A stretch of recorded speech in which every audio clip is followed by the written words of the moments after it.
நம்மக்கிட்ட இருக்கிற நெகட்டிவை பாசிட்டிவாக காட்டுறது எப்படி? இதுதான் இன்னைக்கு நான் சொல்ல போகிற விஷயம். இதை ஒரு குட்டி கதை மூலமாக கன்வே பண்ணுறேன். இந்த கதையை முழுசாக கேளுங்க. கதையோட முடிவில் ஒரு 3 டிப்ஸ் சொல்ல போகிறேன்.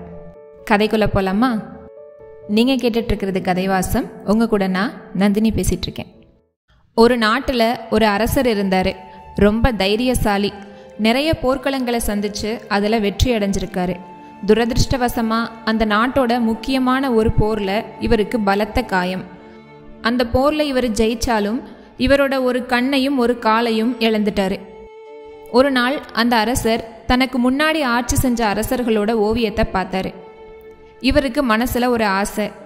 இனி வர்ற காலத்தில் என்னோட வீரதீர செயல்களுக்காக மக்கள் என்னை நினைவில் வச்சுக்கணும், அதுக்கு என்னோட வரைபடத்தையும் இங்கே வைக்கணும்னு நினச்சாரு. அந்த நாட்டில் இருந்த சிறந்த ஓவியர்களை கூப்பிட்டாரு. யார் என்ன அழகாக வரைவீங்கன்னு கேட்டார். ஆனால் அரசரை வரைகிறதுக்கு எந்த ஒரு ஓவியனும் முன் வரல. ஏன்னா ஒரு கண் ஒரு கால் இல்லாத அரசரை எப்படி அழகாக வரைய முடியும்? ஏதாச்சும் தப்பாகிட்டுனா அப்புறம் அரசர் நம்மளை என்ன பண்ணுவாருன்னே தெரியாதுன்னு நினச்சி பயந்தாங்க. ஒரே ஒரு ஓவியன் மட்டும் அரசரை வரைஞ்சு கொடுக்க முன் வந்தான். அங்கே இருந்த மற்ற ஓவியர்கள் எல்லாமே எப்படி ஒரு கண் ஒரு கால் இல்லாத அரசரை இவன் அழகாக வரைஞ்சு கொடுக்க போகிறான்னு ரொம்ப ஆர்வமாக பார்த்தாங்க. அந்த ஓவியன் வரைஞ்சி முடிச்சிட்டான். அவன் வரைஞ்ச அந்த ஓவியம் ரொம்பவும் அழகாக இருந்தது. எல்லாரும் இவன் இவ்வளோ அழகாக அரசரை வரைஞ்சிருக்கிறத பார்த்து ஆச்சரியப்பட்டாங்க. அவன் அந்த அரசரை அப்படியே வரையலை. காட்டில் வேட்டையாடும் போது ஒரு விலங்கை குறி வைக்கிறதுக்காக ஒரு கண்ணை மூடியும் ஒரு காலை முட்டி போட்டு இருக்கிற மாதிரியும் வரைஞ்சிருந்தான். அதை பார்த்த அரசன் அந்த ஓவியனை பாராட்டி நிறைய சன்மானங்கள் கொடுத்தாரு. இந்த ஓவியன் எப்படி அந்த அரசரோட குறைகளை விட்டுட்டு நிறைகளை மட்டும் பார்த்தானோ அதே போல் நாமும் நம்மளோட நெகட்டிவை விட்டுட்டு பாசிட்டிவை மட்டும் பார்த்தோம்னா அரசரோட வரைபடம் போல் நம்மளோட வாழ்க்கையும் ரொம்ப அழகாக இருக்கும்.